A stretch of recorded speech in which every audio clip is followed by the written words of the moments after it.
welcome to Artistic Adventures. We're going to continue our Evil Queen project, and in this beginning video, we're going to start working on the dress. This is part 2 of the project and part A of the dress, so we'll have to finish the dress in a later video. Let's get started. I want to show you the process I went through to come up with how I'm going to do this. So I have these pictures of the outfit, and if you see the bodice has these two curves right here over the breast, I'm going to make that a corset underneath this outside part of the dress that comes down over it, and then the center part will be a separate piece that I glue on top. So we got the feather collar and the metal thing on her finger, the beautiful necklace, and then the sleeves are made out of, oh, there's the material for the dress that I found. It's great. This brocade looks almost exactly like it. And if you see also the sleeves, there's this outer sleeve and then the inner part is black with some crystal decorations. I'm going to use some little crystal attachments. And then I've got all this gold trim that I'm going to try to use, some gold and silver thread, and of course the great feathers for the collar. So those are all the pieces that I'm going to try to use. So the first part is I'm going to work on the corset part that will be underneath. So to do that, I want to mold something to her body that's fairly molded to her shape. And I'm using plastic around her body and some black t-shirt material that's stretchy. And I'm going to do two pieces so that I can have them come down at an angle between her breasts. Like the picture shows, this part will mostly be covered up, but I think this will be a good base to build the top of the dress with. So what I'm doing is gluing down the pieces to the plastic. They'll actually be able to come off later when it's dried. And then I'm cutting away the parts that I don't want and getting the basic shape of what I'll be calling the corset part by gluing the entire fabric on top so that it molds to her body.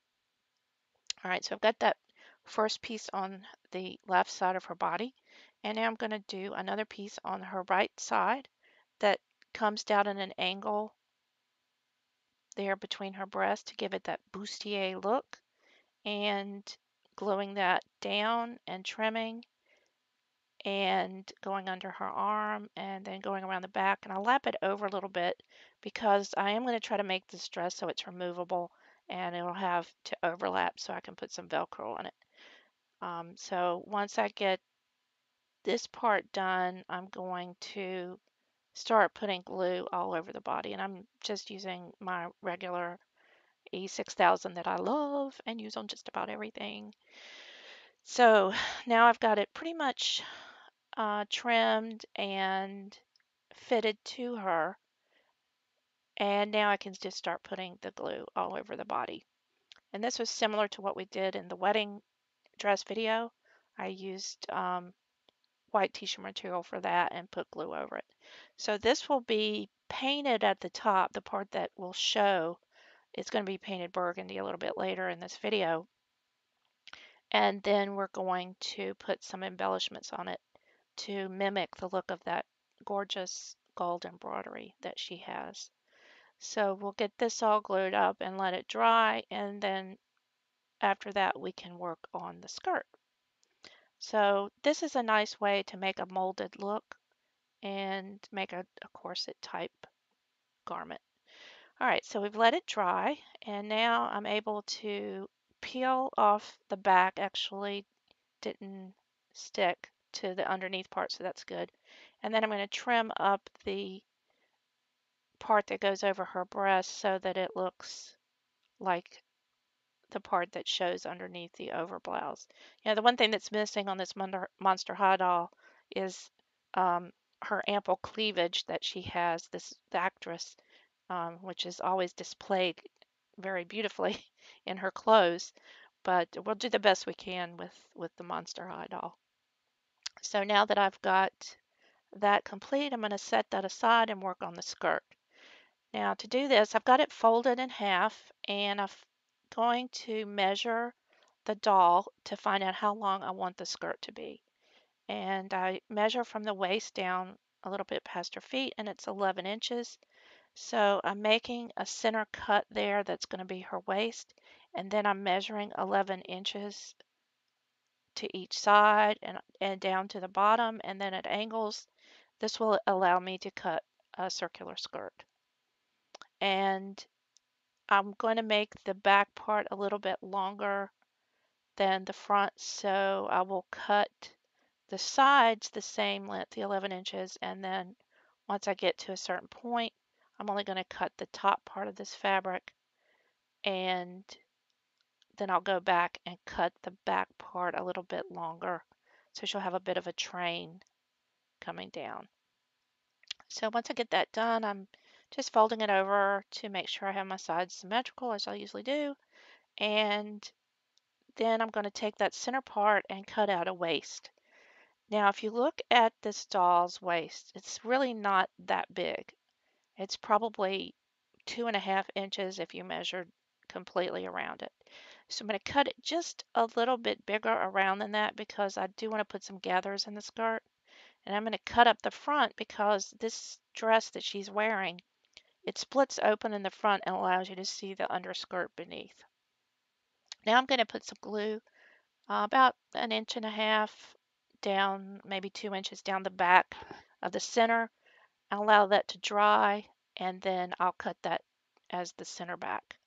Now this is a new product I've never used before. It's called Fray Check, and it's a liquid. It has a little applicator tip that you put on it that has a groove in it. And what you do is run the fabric between the groove. After, of course, you cut the tip so that the product can actually get out. Yeah, so yeah, you just run that through that groove, and the liquid comes out and coats the edge of the fabric, and it dries and keeps it from fraying. Is this fabric, like the one I used in the Japanese doll, is tends to fray quite a bit, this brocade type fabric. And I have to admit that stuff works pretty good. Now for the next part, we're going to make an underskirt almost identically to what we just did for the brocade top. I cut it in a circle. I did not cut a seam up the center because this is actually going to show through that seam. And now I'm going to go ahead and hem the front part that will be open and the front seam, and then the hem of this brocade part of the skirt, and then I can go back and do the same thing for the underskirt, and then we'll be ready in the next video to put them together and finish up the bodice. So I hope I hope you guys are getting all this. It's kind of a complicated costume, but I think it's going to be pretty once we get it finished. And you know, my whole thing about doing these videos is that I'm just, I'm creating, hoping that this gives you guys inspiration so that you can be as creative as you want to be and come up with some ideas to do things that you want to do. That's the greatest thing about sharing this sort of thing, is that people get to be creative and make some things that make them happy or that are beautiful.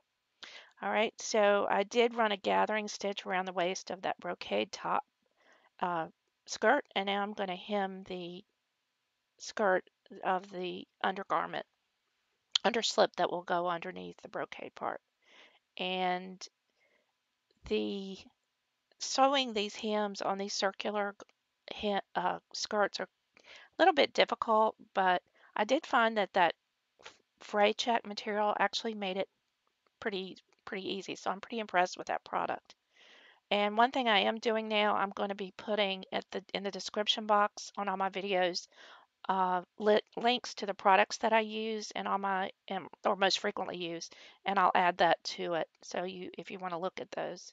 Now for that flared part of the sleeve, I'm measuring from just below the elbow down to just above her knuckles, and this sleeve also is a little bit, it's just to her knuckles on the top part, but it does flare out longer down underneath that. So I have to cut this so that the center of the sleeve is not in the center of the material. I hope that makes sense.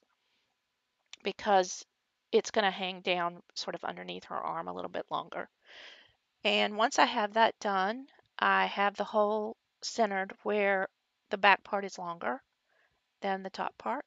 And I'm just going to cut a cross section there to mark it.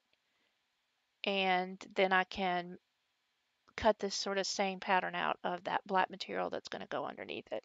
And then we're going to decorate that top part with some sparkly stuff. Okay, so I'm trimming this up, and I'm going to put some of that fray check on that material too. So I cut out the black material and cut out the little center crosshatch to mark it, and just trimming that up a little bit so that it's nice and circular. And now I'm putting the fray check on the edges of this because I really don't want to hem it. I think it would really impair the look of how it lays. So I'm going to see if the fray check is enough. We'll see how it looks after we get the decorations on it. Okay, so now I'm putting some glue around the that center hole to glue the black and the burgundy pieces together. The black is underneath there.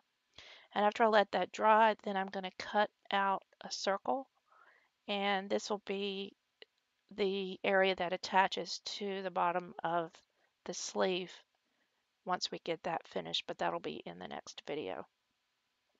So now that we've done this, the black is glued to the burgundy. So you kind of have to move that out of the way because this material is so thin, if you put glue on it, it's going to go through. So first though, at this point I was thinking I was going to be able to finish this video. I wanted to go ahead and paint the bodice so it could be drying before I finished it.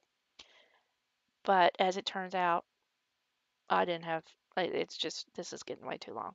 So anyway, I'm just painting the top part of this burgundy, the part that would show underneath. Actually, not even all that's going to show, but I did paint a little bit extra. So I painted this and I set that aside to dry, and in the next video we'll be putting some embellishments on that and making the rest of the bodice. Now going back to the sleeve, I've moved the black net part out from under one side of this, and what I'm doing now is just gluing small uh, crystals, Swarovski crystals, on to the sleeve in the same decoration that I see in this picture. Now the small crystals are one part of it, but if you look in the picture, you'll see there are a few areas where it looks like a larger stone. It's almost opal-like in appearance, and it has some gold embroidery around it. So to sort of mimic the look of that, I've got some larger crystals. You see there, it's what I'm talking about right there. It's a little bit larger, almost in a teardrop shape. So I have some larger crystals that are in sort of a, I don't know, luminescent type look, has a sort of a rainbow look to it. And that's the closest I could get to an opal. It's hard to see in the video, but it is a little bit bigger. And then I'm using some gold metallic paint that I have instead of embroidery, which would be so, well, for me, nearly impossible to do at this scale. So I'm just using some dots of gold to mimic the look of that gold embroidery look around the stones.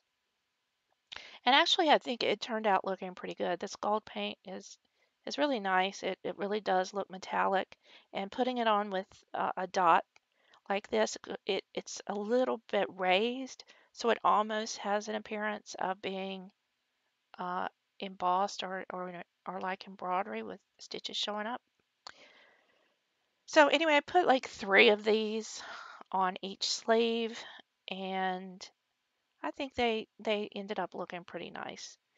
So I'm going to close this video with completing the sleeves like this, and then for the next video we'll be working on attaching the sleeves, making the rest of the bodice, and attaching the skirt.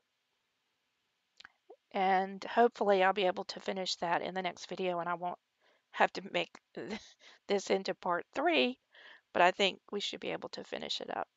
This is a lot of the prep work that had to take place in this video. So maybe we can move a little faster in the next video. So after I finish this sleeve, um, we'll be ending this video. I'll complete the other sleeve off camera, and we'll be working on the rest of this dress and other parts of her costume in other videos. So we have a lot to look forward to. I hope you enjoyed this part, and I know it's a little complicated, but stick with me. And if you give it a thumbs up, I would really appreciate it. And also, if you subscribe, you won't miss a thing. Thanks, and bye.